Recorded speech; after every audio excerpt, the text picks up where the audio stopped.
Hi everyone, welcome to Thoughts for the Week. It's Moan and Dre again. This week we're covering 5 financial planning hacks, or 5 easy ways, or 5 easy things that you can do to make your financial planning journey all that easier.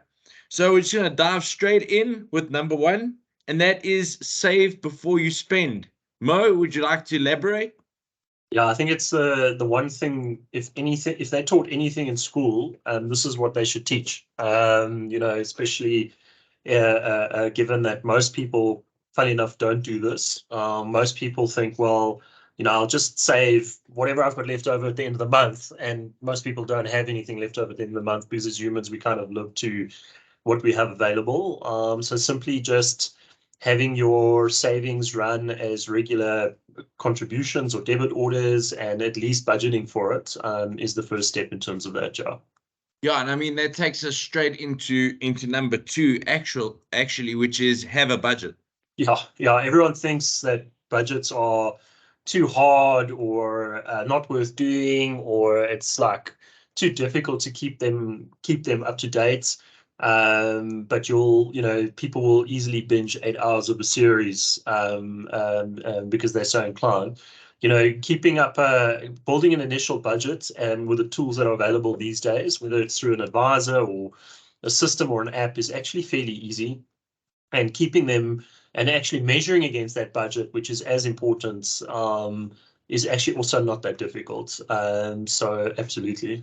Yeah, I mean, just from a personal note, I mean, I run a once a month budget, and I just, refer back to it about once a week just to check that I'm still on track, or how far off track I am. Since I Mm. got married, that one seems to be like the actual track. But I mean, even these days, even your banking apps have built-in budget tools. Most of the big banks have it, and I mean, if you don't have the expertise to draw up your own budget, I mean, contact someone, or even just look at your built-in budget on your banking app. That's a great start. So, moving on, you did say that it's great to have your savings come off by debit order. So that is a good segue to the third point, which is to do regular reviews on your debit orders. Yeah.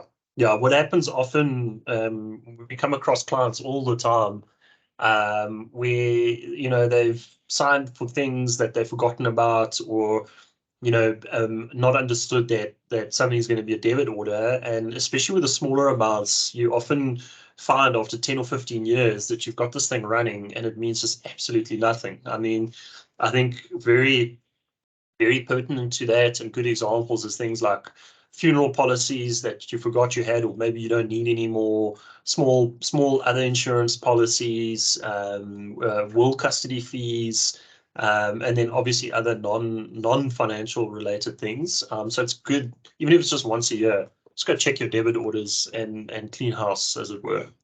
Yeah, 100%. And I would do the same. I think going into the number 4 hack would be to review your debt payments on a regular basis. Yeah, look, obviously, blue sky is, you shouldn't have any debts, or at the least, your debt should be at your house, which is at least a growth asset. But if you do have debts, it is worth just re-looking at that periodically, because often what happens is either you're young, so you don't get a good rate, or perhaps your credit rating wasn't great, so you don't get a good rate. But people often get stuck with things like credit cards, personal loans, or overdrafts that are sitting way above 20%. And as you, Food and clothing accounts. yeah, and as soon as you've paid them for a while or gotten to a better place, you can easily get those down, and save thousands of rands a year. Yeah, definitely, definitely. And once again, that segued perfectly into the last one, because on the last one, I mean, the last one would be paying extra into a bond, Yeah. which is a debt, like you said. But in this instance, you could actually save yourself tens of thousands, if not more. Do you want to Yes. elaborate? Yeah. So the biggest thing with a bond, especially if you're just starting out and you've just bought a house, whether it's a 20 or a 30 year, doesn't matter.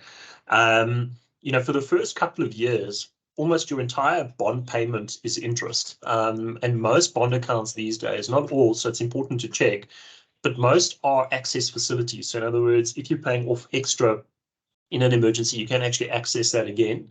And because of that, it's worth just putting, if your bond payment is, I don't know, 10,000 Rand a month, find 1,000 Rand in your budget, or even 500 Rand. And if you increase that with your salary increase every year or by inflation, you're going to cut years off your bond term, because in the beginning, again, like I said, most of that payment is interest. Now, all of a sudden, you're adding an amount which comes straight off the capital, and it just speeds up that amortization of the debt by years. So that's a really, really good trick to implement. Yeah. Yeah, nice and easy. Something simple. Everyone should have a little bit extra in their budget if they've done a proper budget. So it's a nice quick way of shaving years off your bond and tens of thousands Rand off the interest. Yeah, absolutely. Yeah, that's great. That would be the end of our 5 hacks to financial planning. Obviously, bonus number 6 would be to get primo financial advisors like Mo and myself. So, in fact, you should start with that one. Thanks everyone for watching. If you enjoyed the content, please don't forget to give us a thumbs up and to subscribe to the channel. Just a disclaimer, these are our thoughts and opinions and not to be misconstrued as advice. Cheers.